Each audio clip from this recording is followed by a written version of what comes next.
What I wanted to do was this big, grand, unapologetic, unironic action film that would play in China and Africa and Russia and all around the world. This is a bit of a male fantasy, the sort of suburban dad who can actually be a badass, because most suburban dads are not badasses, but a lot of them want to protect their family and do all these cool things. It's a movie full of wish fulfillment. We have a love story. We have this crazy action set pieces, shock moments.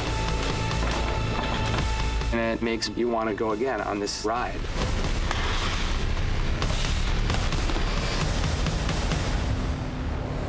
Who the hell are you?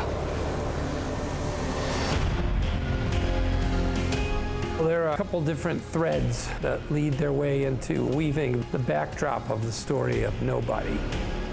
I had a couple break-ins in my house, and they've been very disturbing to my family, so I know what it feels like to play that guy in that moment.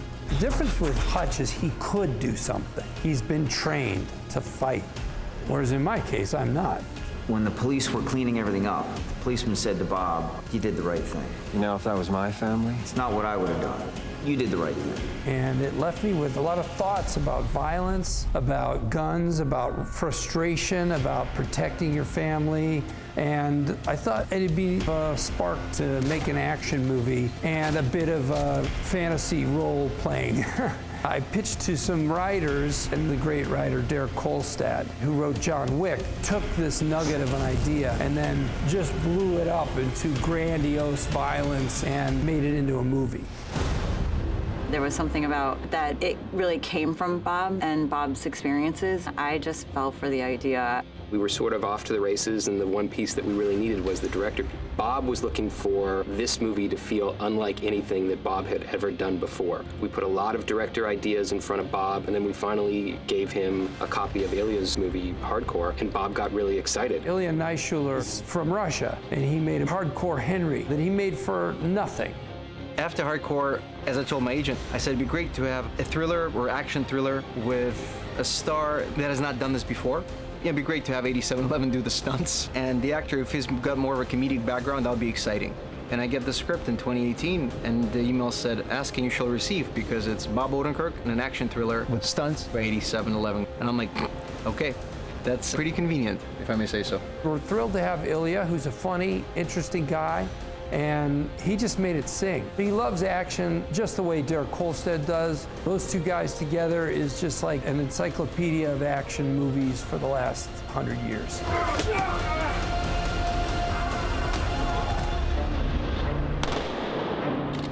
Well, I arrived in Winnipeg and I put up all my storyboards all over the office. David looked through them all and we sat down talking, and he was like, "This is great." And I felt so excited, you know, David Leitch telling this is great. I really appreciated it. Gun down. Oh shit, gun back up, fire, fire, fire. He's been really fun to work with and collaborate with because he's really open to the team having the best ideas and aggregating the good ones for his own vision. And I think that that takes a lot for a director to do, but good directors do it naturally. I get the chance to be like, I see it like this, and show references, and I can back up all these choices, and you have a great team who latch onto that and really help to elevate directors' ideas. And you don't have to listen to everybody, but you can hear them out, and you pick the best things from everybody. And he's this, and he wipes out. No, then he looks up and wipes the thing. Wipes the 4 and the 1. How do you do it? Should we do like, oh, that's funny. That's fucking great. The 4 and the 1, so between the 0 right by the 4 and 0. And it's great when you can be like, "Oh, Mr. Leitch, thank you. This will be in the movie." What I really enjoy about the script, it does something that I see quite rarely, which is the main source of conflict doesn't stem from exterior forces, you know, like the John Wick, they stole my dog and now I gotta kill them all. I don't want to go back to a life of violence, but now I have to. They forced me to it. Here, Bob's character, Hutch, he really, really, really wants to go back. I realized that it really is a story about addiction, and everything that happens in the film is due to him trying to satiate this need for violence. To have a hit of it is a rush, and I think Bob portrays it really well. It tested me making this movie. It was obviously physically, but that's not the biggest test. The lack of irony that I wanted to employ here was hard for me. To play someone feeling something heightened and conceptualized, that's hard for me to do without making a wisecrack or laughing. But I wanted to do it, and I did it, and I think I could pull that shit off, and I think it's kind of fun. You point the camera at Bob, and you see that there's gears turning. Every single time we shot, a little bit of Bob goes a long way. You don't need to see him 15 seconds on the bus that he's sitting there moping. You get 2 seconds, and you're sold immediately.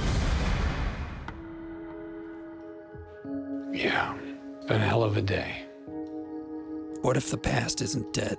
What if it isn't even past? We haven't embraced in far too long. It's probably my favorite scene in the movie. Surprising, in an action film, my favorite scene is with a husband and wife and talk. It's just so honest. I miss you. Connie brought this thing where it became much more real. We were filming the scene, and it wasn't even scripted, but I was just so moved by these two people finally opening up to each other, finally talking about what's happening here. Remember who we used to be? It's the biggest gift he could have given her, is just that truth. I do. And it becomes like a really tender and very beautiful moment. It feels like such a bridge to them coming back together, and I literally got chills and a small little tear as we were filming that. And that would not work without having Connie Nielsen play her, so I'd say perfectly. The name of the game with this movie is doing what is unexpected. That's the whole point of the film. Bob as an action star is unexpected. And so for us, the question was, what are the unexpected casting choices that we can put around him that can still deliver on the promise of insane action? We needed somebody who had a wild hair in them, a feeling of like, that guy's crazy, he could do crazy shit. But oh my God, nobody like Chris Lloyd fills that bill. Nobody brings that sense of chaos and mayhem that might break out, as well as a twinkle in his eye, like a real delight in craziness happening around him. It took me a while to get into it and to understand David, putting all the pieces together. And eventually I began to see the character, and I love it. What a hidden treasure that hasn't really been around in cinema and television that much lately. And to see the pizzazz that he brings and the depth and soulfulness, I was just really blown away by him. I think my favorite thing we did with him was when he and Bob are sitting watching a Western, and it's just a static shot, and he's like, "You okay?" Bob's like, "Yeah, I'm okay." He's like, "You don't look okay." They're just two people talking, and Bob's got a lot on his mind. Kind of feels like cheating for a director, because you don't really need to direct stuff like that. If you have the right cast and the right script and the right DP lights it, I mean, my job is, on that particular moment, was action. And cut, I think we got it. And that's it. Watching Robert work, getting to know him, I really feel we're a good match, father-son. It's right.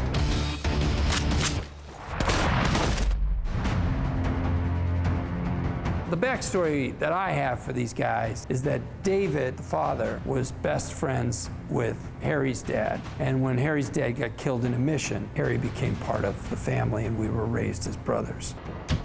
70% of the screen time is via a radio or a telephone, so it's voice only. To me, it was important to get an actor who is sort of the embodiment of cool, who is different to what the character of Hutch is. Hopefully you recognize him with the voice, that he has the special, unique voice. And to have that moment where he shows up, you see RZA, you're like, holy shit, is that RZA? The movie was doing good, but now it's even better. Awesome guy, great actor, great action actor. When I came to this film, I came to bring my energy and to bring my action persona. It was everything I expected and more. RZA added, as he always does, a certain swagger to a role and an authenticity. His affinity for action movies is pretty astounding. Obviously, his work, you can tell he loves martial arts cinema. For him to be here and doing fight scenes and knocking around the guys, I think he had as much fun as we did. I think this team, Bob Odenkirk, Christopher Lloyd, the RZA, it's an unlikely team of guys who put together in an action film. But people always wonder, who was the first guy who put cheese and pickles on that burger? Didn't sound like a great idea in the beginning, probably, but what a combination.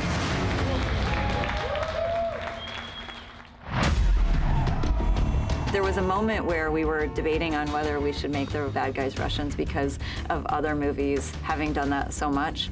The original draft, they were South Korean. The idea to make a Russian came from Derek. As much as I love Korean movies, I don't know anything real about the culture. When we see the Russians being the bad guys, we are only unhappy with it when it's done badly. And even then we forgive. The biggest thing I asked for, I said, guys, the Russians, when they talk to each other, they're gonna be talking in Russian with subtitles. We'll shorten the scenes, because you know people are not paying to read a book, I get it. But they're gonna be talking Russian to each other because there's no way Russian gangsters, immigrants in America between each other will be talking in English. It doesn't make any sense. And then I said, let's get Russians to play the Russians. Ilya, being Russian himself, really wanted to break that stereotype in Hollywood. Incredible luck that Winnipeg has a big Russian community. Every Russian on the screen is played by a Russian, except for Pavel the Black Russian, who's played by Araya Mingesha from Toronto. I always understood Julian needed to be a strong villain. He needed to be an interesting actor. He didn't need to be physically imposing. He needed to be something that Bob can really go against. At some point, it was like, you know, there's this one guy, and he is Russian, and he is phenomenal. He's considered the Anthony Hopkins of Russia. Мне позвонил Ilya Naishuller, которого я знаю по его картинам и клипам, и сказал, что это будет крутое кино. И я тут же согласился. I called Aleksey without talking to anybody. I said, Aleksey, here's 3 scenes. Shoot this one in English, shoot this one in Russian, self-tape it, and do a stupid dance. And he was sitting on his porch, his son was recording him. His English is not bad, but it's not great. And he did the scene in close-up, and he did the silliest dance. We get the video, and it's like, oh my God, like there's nobody else. It doesn't even compare. It was something so intense and so haunting and menacing without him ever having to raise his voice. He feels absolutely terrifying, and that's what really excited us. Илья позвонил и сказал, что, в общем, ты понимаешь, что это плохой русский, и надо сделать его просто максимально интересным. Такая задача у нас стояла, при том, что объем роли небольшой. Надеюсь, что у нас что-то получилось. So you got stupid, Mr. Mansell, and your family will pay the price. This stuff was fun to watch, and I've enjoyed watching every cut of this movie. This is one of those movies that just like, oh, I know what's coming next. I can't wait for the next 10 minutes. It's gonna be great. Bob finally saw the finished version, and I'm so glad to say that they're excited, and it lives up to the expectations of all the work that was put in. There was not a single person involved in this movie that I had to deal with that I did not enjoy working with. But I like the look. Making a movie is an organic process, and we have such a talented pool of people that there are just some really special things that have happened just in the moment. Having a team as talented as we have, you know, it's such a value add to a movie like this. You can really elevate it because we have good people. Cast from the very top all the way to the smaller parts. And same thing with all the heads of departments. It's been a ridiculously great ride. What? That's it? Thank you so much for I'll wash it off.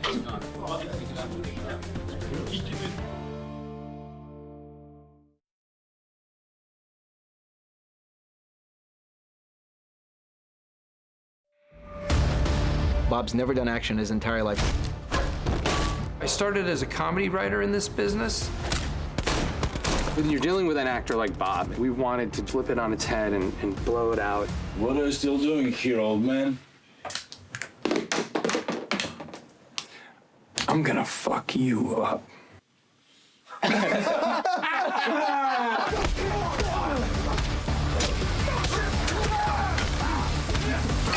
Sorry about the mess. You know, the thing that makes an action movie special is letting your actor do as much action as they feel comfortable and we feel comfortable letting them do. When we presented that task to Bob and say, that's how we make it unique, that's how we make it fresh, Bob took the challenge. I knew that I had to go to a whole nother level if I wanted to actually do the fighting and not get hurt. Go. Very good, excellent. Kelly McCormick and David Leach are connected to a group of stunt people here called 8711. And they had one of those people, Daniel Bernhardt. I don't know what it was. I just felt like they would fall in love with one another, and they kind of did. He knew that if he wants to play this character, he has to pay the price. To me, the fun of doing this is to learn that new set of skills. We started in November 2017. I would stretch with him, and then we would just do our basic martial arts training. He would learn how to punch, he would learn how to kick, he would learn how to throw, because we wanted his style just to kind of a little bit of everything. I went to 8711. What I loved about what I saw is that this was not easy for him. Not yet. But he was going at it. He was still persevering. He'd get up, he'd go again, and one more time, let's do it again. And he'd collapse, he'd go up, he'd get punched, punch, and again. I wanted to get there and do that and stress myself, and I wanted to prove myself too to these pros around me. So we trained together for a couple of weeks, then he went to do another season of Better Call Saul. On the weekends when he came back, we got together again and started training more and more. Once the movie was greenlit, I would fly to Albuquerque. I would train with him in the morning from like 9 to 12, take lunch, take a nap, come back from 4 to 7, and he would not quit. But from the first day I got on set, Bob rehearsed. We train every day on set. So even when he works, he still trains for about an hour and a half. Then we go to set, and he does all of his scenes, and we have an hour lunch break. Now Bob Odenkirk. Bob does a 20-minute lunch break, and we go train. Bob really absorbed his training for the action. Bob loves this stuff. Bob's just so ready to do anything and everything. Tank could have stayed down. Tank! Oh, Bob! No, we should just move on. That was fucking great. Awesome. That was great. I have a lot of respect for Bob because I've seen what he's been going through. He started from zero. And now he can throw punches, he can kick, he can do rolls. And a lot of people come up to me and they say, oh, Daniel, you did a great job with Bob. I said, you know, honestly, it's not really me, it's him. From the get-go, I knew that this was something that would be really challenging for me personally, and I wanted to commit completely and go all the way into furious rage. Utterly unapologetic rage. I gave it my all. I really did.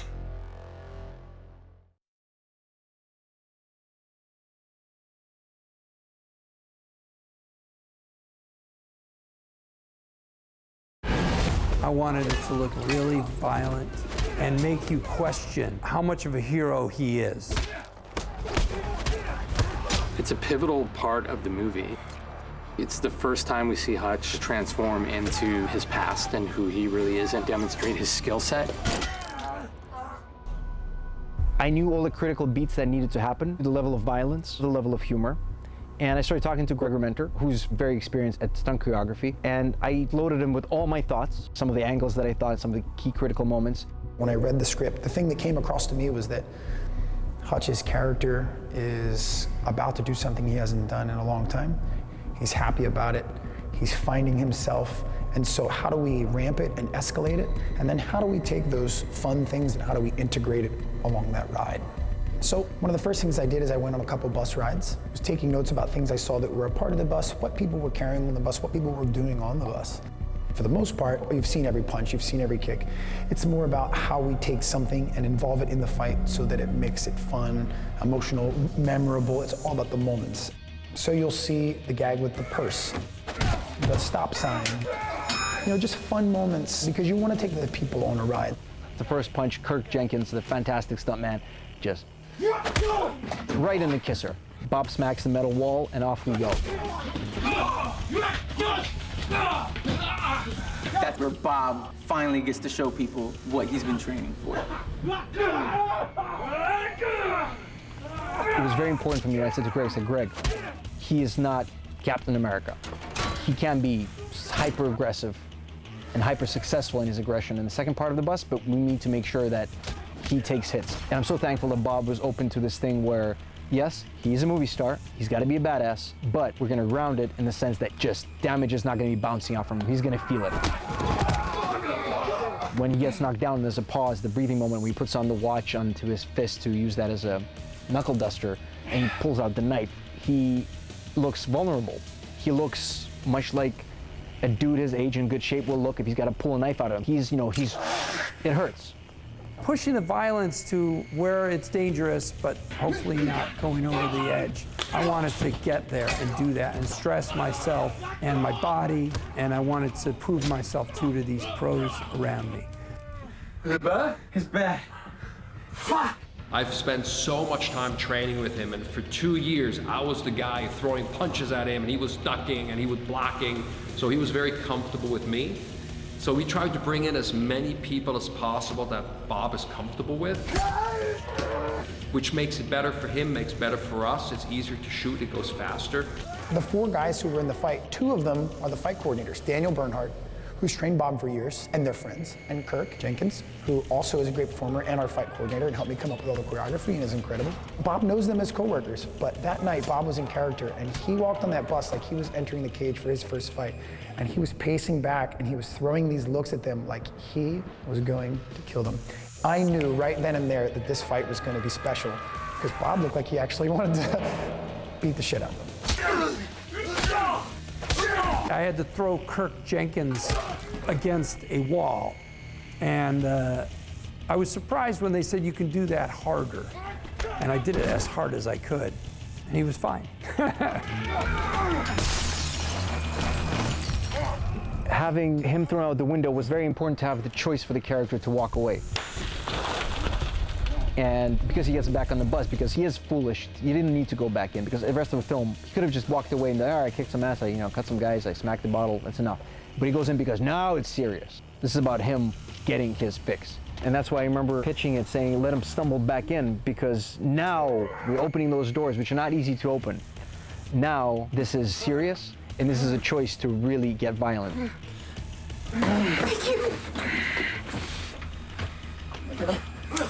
It was insane. The bus fight was an amazing experience because he was so prepared. He was so good. He would nail it. Every part we shot in 3 takes. It was unbelievable. It's kind of a shame that it was a bus because as much as I love the setting, it was a little difficult. It's always a little difficult because, the space, etc. But had this been a ferry, it was another mode of transport, we would have had longer takes. And I think all the action aficionados know that best movies are done with the longest possible takes. With Bob could have done all these connections. He could have done 6, 7, 8 connections, no problem. He was that good because it mattered to him so much. He came in so over-prepared that all we had to do was make sure we follow our previous, the storyboards and notes that I scribbled to myself. It was not easy, but the team made it, and Bob, it just made it a very smooth experience. Sorry about the mess.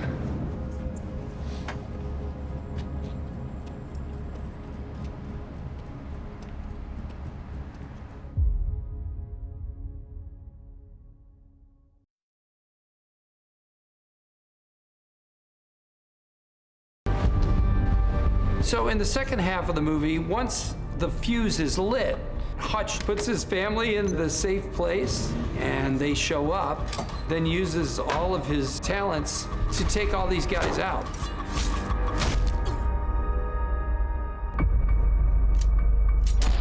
So the house fight, to me, right off the bat, it was like 2 things. Number 1, you're in my house and it's personal. So that brings a whole different game of just absolute seriousness to it that Bob totally brought, which was incredible. The other thing was, unlike the bus fight where you saw him getting his groove back after 20 years of not fighting and getting that emotional energy out of him through the fight, he was a little more collected and back. So around here, step, grab, open up. Ready and action. Nice. So right out of the gate, he was sharp as a tack and knew exactly, he's like, I got it back. My rust has been shaken off and it's time to beat these guys up. And we just knew the way he played it, it was gonna be all business. So when he stands up, he's coming. It's at the end of the unlimited. I had some thoughts on what the action needs to be. We talked with Greg, and we designed the house to have the ability to really destroy shit and make it look great and logical, and have the nice camera reports to make a great action scene. Fire. He gets pushed. Boom. He gets here. He shoots Margarita. Boom. Dan hits him. As far as how we designed the house fight, you've seen, again, a lot of fights in a lot of houses over the time.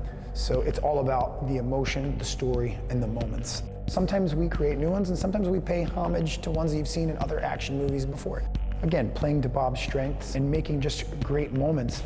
Another drop, yes. Crank! It was not like the bus fight, right? Because the bus fight, we're in a very closed place. It's one hand-to-hand combat linking into yet another, into another, into another. This one had pieces to it. That makes it a little bit easier to control every aspect of what you're doing. There was a previs, and it was a much bigger previs. It was a lot crazier in terms of some of the home appliances that he used. So knives, which we already had, but not like this.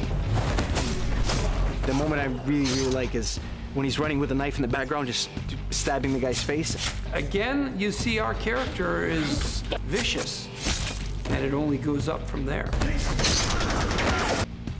So Bob fires a gun for the first time. We want it to be very hectic and very driven, where it's just constantly moving. It's moving, it's moving. We're not in a single location. We're fighting throughout the house. The original plan, as you'll see this in the previs, he smacks the guy across the head twice. At the second time, it cracks into 1,000 pieces. So it splinters, it looks great. I came up with a thing on the spot where Bob cracks the baseball bat against his knee, and you just stab. Do a bit of a vampire Dracula kind of deal. I'm not sure that was necessary. But I don't know, people come into your house with guns, they get what they came for. We're pushing Bob towards this cool action star, and that to me is a cool action star moment. That, and sometimes you just need some great moments of your lead actor being a badass. The kettle was not supposed to be embedded in the guy's head, but I remember going like, let's embed the fucking kettle. Again, we took it too far. That was part of the goal. And that's when I have the idea that we should have a shot of the family just look up.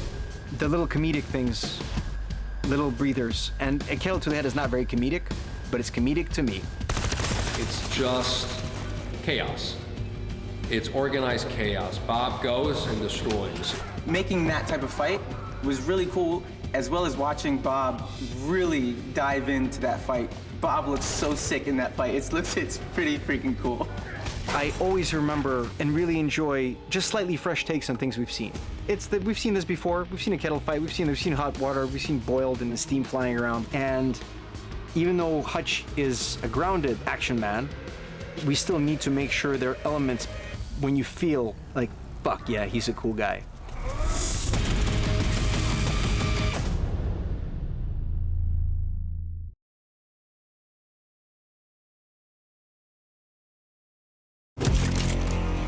I wanted to have that closed feeling of a person making decisions. You killed my brother.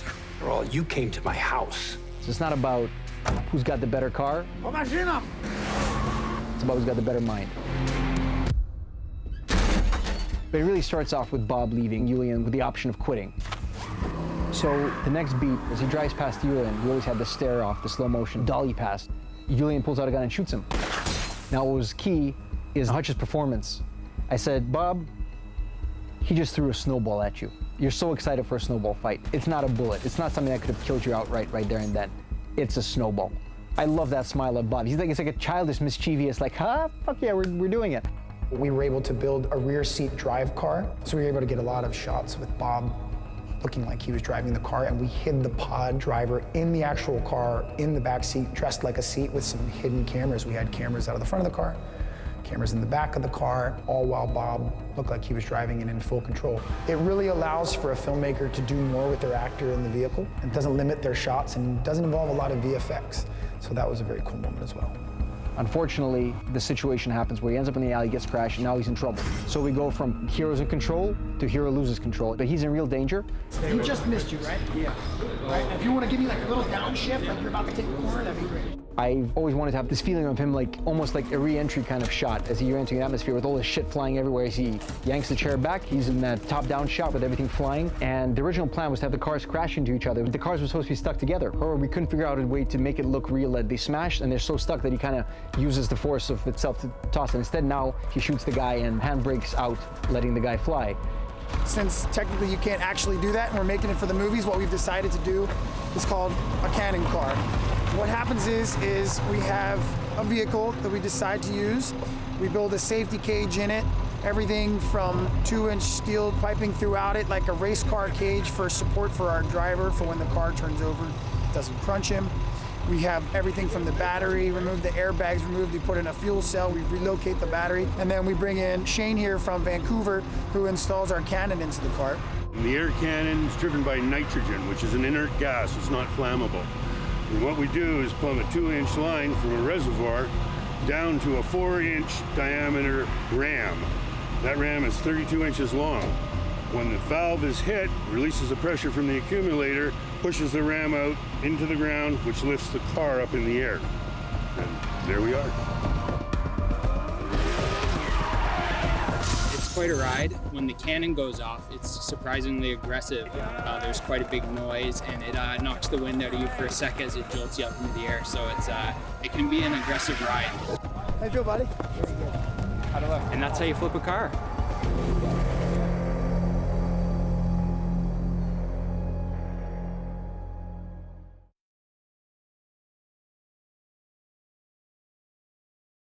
Hutch has hidden himself in the tool and die factory, a place where when he's attacked by this full Russian mob, he's set a bunch of explosives and booby traps to take them out.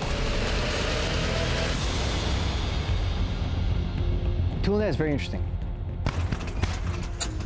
We were all very excited by the Home Alone-esque trap sequence. The tone of the film at this point has shifted. It has become more pop. It has become more colorful. It's more gratuitous, more fun. Because I kind of saw it, if you watch the film, you feel like you're eating a nice steak dinner, fries, and you're like, yeah, fries and steak. And now, here's a dessert. Now eat some sweet shit that's gonna rot your teeth, and it's not gonna be smart to eat it, but you're gonna have a great time. I told Greg, my pitch for it was, we gotta let the guys just go wild. There's obviously elements of danger and risk, but you know they're gonna just cut them. They're just gonna cut right through, because that's the finale. We want it to be fun. That's the key thing. So to choreograph for the 3 different leads for the finale, it was important that we stayed true to exactly who the audiences know they are and who they are in the script. Hutch, we know, we've seen him through the movie. We've established the journey he's been on, so we stayed true to him and what he's gonna do.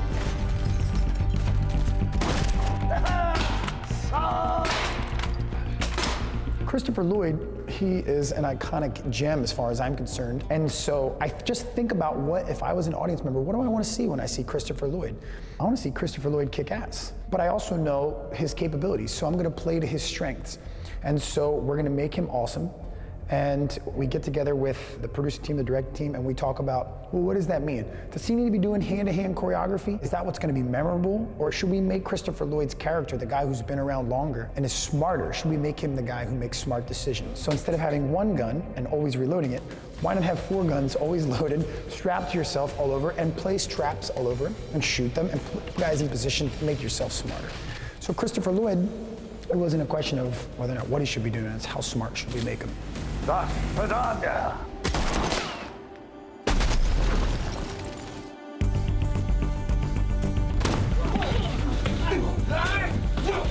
was great that we could have RZA doing the whole way thing. Again, no stunt doubles, it's RZA. He knows a thing or two about the Shaolin way, or so I've heard. It's amazing to have people with that much experience, because you don't need to explain what you're doing. You kind of like, and he's like, oh, okay, good, great, go. And we're off.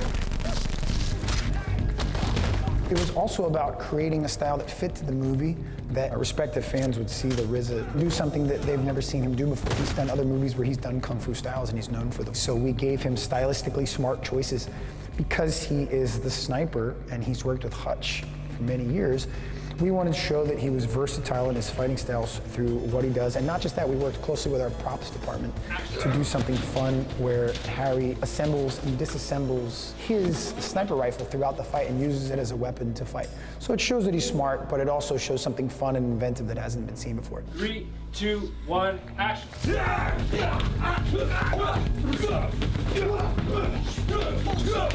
And that's, part of the 8711's team is that they always find unique ways to incorporate the environment or whatever you're using as a weapon. I really had fun breaking down that sniper rifle and using it as a billy club. I get to do some cool hand-to-hand combat there and gunplay too, especially in the lunchroom where I come swinging through and pulling that guy around and... Action.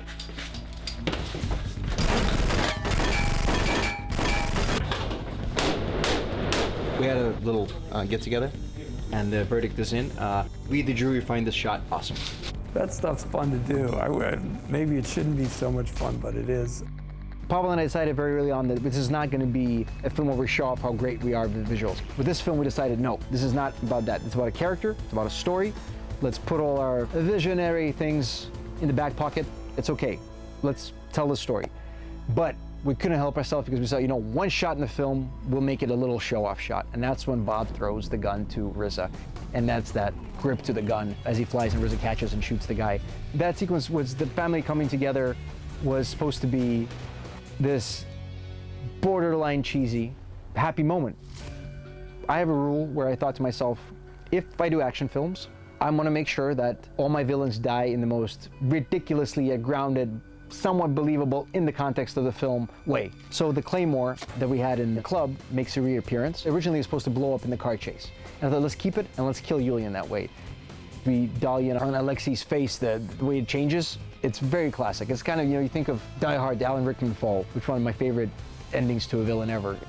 I tape the Claymore mine to the bulletproof glass and approach him and pull the tripwire, and we both get thrown. Very imaginative, fun. I'm sure it would kill you. It would kill everybody in the room, but this is the movies, and I had that glass between me and the mine. Poor Julian did not, and he was taken to shreds. I mean, the fighting doesn't look like stock Hollywood stuff, it's got muscle, it's got life to it. I know that it's a ridiculously over-the-top moment for a movie that starts off as restrained as we have, but that to me is just fun.